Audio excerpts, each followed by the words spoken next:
एक समय की बात है। एक परिवार में 3 लोग रहते थे। रिंकी, उसकी माँ रामवती और एक बड़ा भाई लक्की। रिंकी का भाई उसके लिए लड़का ढूंढ रहा होता है, लेकिन कोई रिंकी को पसंद ही नहीं करता, क्योंकि वो थोड़ी काली और उसके मुंह पर जले का निशान होता है। उसकी माँ की तबीयत भी ज्यादा ठीक नहीं रहती। लक्की रिंकी की शादी को लेकर बहुत परेशान होता है। रिंकी बहुत रोती है कि उससे शादी कौन करेगा। रिंकी बहुत टेंशन में रहती है और कमजोर हो जाती है। फिर एक दिन उनके घर पर एक रिश्तेदार आता है। अरे नमस्ते जी, कैसे हो आप सब। नमस्ते जी, नमस्ते। हम सब बढ़िया। आज इतने दिनों बाद कैसे आना हुआ? अरे बस बिटिया की शादी का निमंत्रण लेकर आए हैं। अरे मेरी बिटिया कोमल की शादी है अगले हफ्ते। आप सभी को आना है। अरे वाह, ये तो बहुत अच्छी खबर है। अरे और रिंकी बेटी, तुम्हें भी अपनी बहन के सारे फंक्शंस में आना है। बहुत याद करती है तुम्हें। जी, बिल्कुल आऊंगी। रिश्तेदार के जाने के बाद रिंकी बहुत उदास हो जाती है। उसकी माँ बोलती है, सबके बच्चे की शादी हो रही है, एक हमारी रिंकी ही है जिसको कोई लड़का पसंद ही नहीं करता। अरे माँ, मिल जाएगा जल्दी हमें कोई भी लड़का। ऐसे ही नहीं रहेगी हमारी रिंकी। थोड़े दिन बाद रिंकी कोमल की शादी के लिए निकल जाती है। उस दिन कोमल का संगीत होता है। ये लड़की कौन है? जी, ये मेरी बहन है। तुम इतनी सुंदर हो कोमल, और तुम्हारी बहन। खैर छोड़ो। कोमल को बहुत शर्मिंदगी महसूस होती है और वो रिंकी से बोलती है, देख, तेरी वजह से कितना सुनना पड़ रहा है मुझे। मैं नहीं चाहती कि अब और कोई मुझे कुछ बात सुनाए। बस कल शादी होते ही तू यहाँ से चली जाइयो। कोमल, मुझे माफ कर दो। ठीक है, कल ही मैं यहाँ से बिना किसी को कुछ बताए चली जाऊंगी। रिंकी को बहुत दुख होता है। रिंकी लकी को फोन करके बहुत रोती है और सब कुछ बताती है कि उसका यहाँ कितना मजाक बना रहे हैं लोग। हेलो भाई, मुझे यहाँ से ले जा भाई, कोई पसंद नहीं करता मुझे, सब मजाक बना रहे हैं मेरा। तू रो मत रिंकी, कल ही मैं आकर तुझे ले जाऊंगा। अगले दिन कोमल की शादी होती है। कोमल की सारी दोस्त बहुत अच्छे से तैयार हुई होती हैं और कोमल बहुत सुंदर लग रही होती है। तभी रिंकी तैयार होकर आती है, लेकिन बिल्कुल भी अच्छी नहीं लग रही होती। कोमल की दोस्त उसका मजाक उड़ाने लगती हैं। कोमल, तुझे शादी मुबारक हो मेरी बहन, तू बहुत सुंदर दिख रही है। कोमल उसकी बातों को नजरअंदाज कर देती है। ये तो तैयार होकर भी अच्छी नहीं दिख रही। सब लोग रिंकी पर बहुत हंसते हैं और कोमल भी उस पर बहुत हंसती है। सब उसका मजाक उड़ाते हैं। रिंकी रोती रोती ऊपर कमरे में चली जाती है। काश मैं इस दुनिया में आई ही न होती। क्यों हूं मैं ऐसी? क्यों मैं इतनी बदसूरत हूँ कि हर कोई हर वक्त मेरा मजाक उड़ाता रहता है? तभी रिंकी कूद कर आत्महत्या कर लेती है। तभी उसका भाई वहां पहुंचता है, पर बहुत देर हो चुकी होती है। उसकी बहन उसकी आंखों के आगे जमीन पर मरी पड़ी होती है। रिंकी, रिंकी, मेरी बहन, ये क्या कर दिया तूने। तुम लोगों ने मारा मेरी बहन को। उसका इतना मजाक बनाया, उसकी शादी को लेकर, उसकी शक्ल को लेकर। इतनी ही बुरी थी तो बुलाया ही क्यों था। हमारी कोई गलती नहीं है इसमें। तुम्हारी बहन ही है बदसूरत तो क्या करे। और यहाँ हंगामा करने की कोई जरूरत नहीं है। शादी है हमारे घर में तो चिल्लाओ मत, समझे। और फिर सब लोग चले जाते हैं। किसी को फर्क नहीं पड़ता। लकी जब घर आकर रिंकी की मौत की खबर अपनी माँ को देता है, तो उसके पैरों तले जमीन खिसक जाती है। वो भी खूब रोती है और अपने रिश्तेदारों को कोसती रहती हैं। हाय मेरी बच्ची, मेरी बेटी कहाँ चली गई तू हमें छोड़कर? लेकिन रिंकी की आत्मा को शांति नहीं मिलती और वो चुड़ैल बन जाती है। कोमल की शादी नहीं होने दूंगी मैं। बहुत मजाक उड़ाया है उसने और उसके रिश्तेदारों ने मेरा। अब देखो इनकी खुशियां मैं कैसे बर्बाद करती हूँ।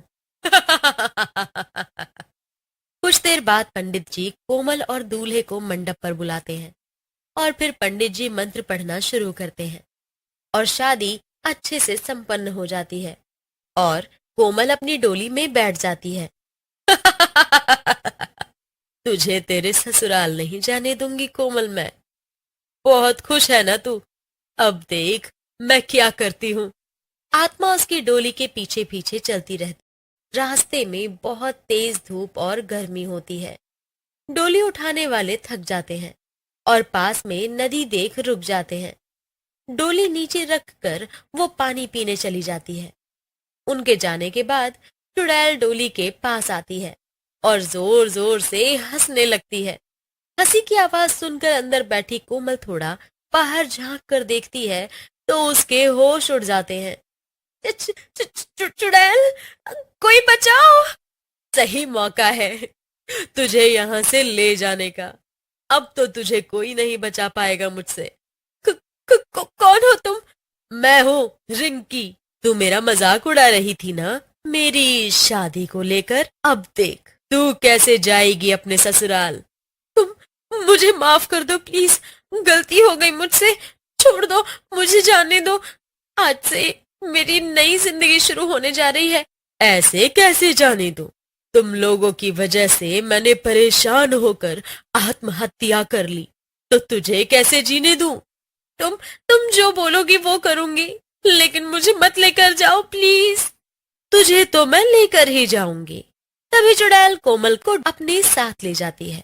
जब वो लोग वापस आते हैं तो डोली उठाते हैं, लेकिन डोली बहुत हल्की लगने लगती है।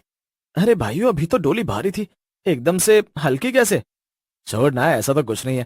तो जल्दी चल और डोली उठा। पानी पीने से शरीर में जान आ गई है और कुछ नहीं है, डोली उतनी भारी है। वो लोग खाली डोली लेकर चले जाते हैं और फिर कोमल की ससुराल पहुंचकर डोली रख देते हैं।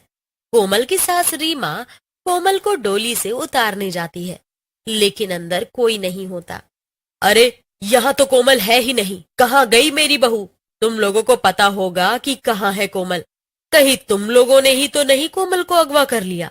नहीं नहीं माताजी, हम तो बस एक बार रास्ते में पानी पीने नदी के पास गए थे, उसके बाद आए तो डोली हल्की लगने लगी, लेकिन हम सीधा यहाँ आ गए। फिर सभी लोग उसी रास्ते से कोमल को ढूंढने निकल जाते हैं और आवाज देकर उसको पुकारने लगते हैं, लेकिन कोमल कहीं नहीं मिलती। फिर अचानक रीमा को वहां कोमल के गहने पड़े मिलते हैं। वो लोग उसी के साथ साथ जाते हैं और थोड़ी ही दूर पर उनको कोमल बेहोश पड़ी मिलती है। कोमल, उठो बेटा। वो लोग कोमल को घर ले जाते हैं। जब थोड़ी देर बाद कोमल होश में आती है तो तभी से अजीब अजीब हरकतें करने लगती है। ये क्या हो गया कोमल को? कैसी हरकतें कर रही है? हमें तो कोई चुड़ैल का साया लगता है कोमल पर। सब लोग डर जाते हैं। फिर रीमा तांत्रिक को बुलाती है। देखो बाबा, हमारी बहू को क्या हो गया, ठीक कर दो इसको। इस पर चुड़ैल का साया है, कोमल चुड़ैल के कब्जे में है, इसीलिए ऐसी हरकतें कर रही है। फिर तांत्रिक अपने मंत्र पढ़ना शुरू करता है और कोमल को वश में लेने की कोशिश करता है। छोड़ दो मुझे। आह, आह, कौन है तू? चला जा यहाँ से। तू बता, तू कौन है और क्या चाहती है? तांत्रिक उस पर भभूत डालने लगता है। बता, वरना अच्छा नहीं होगा तेरे साथ। बता जल्दी। तभी रिंकी की आत्मा वहां प्रकट हो जाती है और सब सच बताने लगती है। मेरा नाम रिंकी है और मैं इसकी दूर की बहन हूँ। मैं सुंदर नहीं दिखती थी, इसलिए इसने मुझे अपनी शादी में बुलाकर मेरा मजाक बनाया। मेरी शक्ल की वजह से कोई शादी नहीं करना चाहता था। शादी के दिन इसने अपनी सहेलियों के साथ मिलकर मेरा खूब मजाक उड़ाया और मैं इतनी दुखी हो गई कि मैंने छज्जे से कूदकर अपनी जान दे दी। फिर चुड़ैल बनकर मैं इसकी डोली के पीछे पीछे चल दी और रास्ते से इसे चुरा लिया। अब ये मेरे कब्जे में है और ये वैसे ही हरकतें करेगी जैसे मैं चाहूंगी। क्या चाहती है तू? कैसे पीछा छोड़ेगी कोमल का? मुझे भी शादी करनी है, ऐसे ही दुल्हन बनना है और जब ऐसा होगा तभी मैं इसका पीछा छोड़ूंगी। चुड़ैल की कभी शादी होती है क्या? पागल हो गई है तू? मैंने बता दिया बस, मैं क्या चाहती हूँ। ऐसा नहीं हुआ तो मैं इसी के साथ रहूंगी। तांत्रिक समझ जाता है कि इससे पीछा छुड़ाना आसान नहीं। वो फिर कोमल की सास से अकेले में बात करता है। अब बस तुम अपनी बहू कोमल का सब सामान जो उसने अपनी शादी पर पहना था वो सब लेकर एक लाल पोटली में बंद करके रात के 12 बजे कोमल के सर से 7 बार उतारकर पीपल के पेड़ के नीचे दफना देना, बस सब ठीक हो जाएगा। कोमल की सास बिल्कुल ऐसा ही करती है और चुड़ैल उस दिन के बाद से उसी पेड़ पर रहने लगती है।